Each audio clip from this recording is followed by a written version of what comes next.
Le cortège s'était lancé aux alentours de 15h30 de l'esplanade Charles de Gaulle.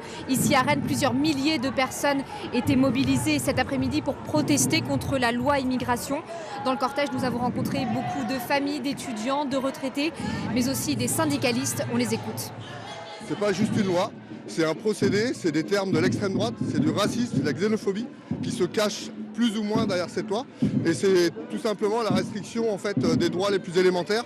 C'est-à-dire qu'il y a des gens, sous prétexte de nationalité, on va leur interdire des droits alors que le premier moment où ils mettent le pied sur le sol et qu'ils achètent la moindre chose, ils participent à la société.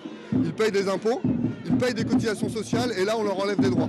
Elle représente aussi tout le racisme institutionnel qu'il y a dans l'État et le fait qu'on fait effectivement des différences entre les personnes en fonction de là où elles sont nées, mais aussi des différences entre les immigrés, entre les types de parcours migratoires, etc. Et pour nous, c'est liberté de circulation et d'installation qui prime. Une autre mobilisation est prévue dimanche prochain à Rennes et dans plusieurs autres villes en France. Une manifestation qui s'annonce particulièrement suivie car elle interviendra 4 jours avant la décision du Conseil constitutionnel qui doit se prononcer sur la régularité de la loi immigration.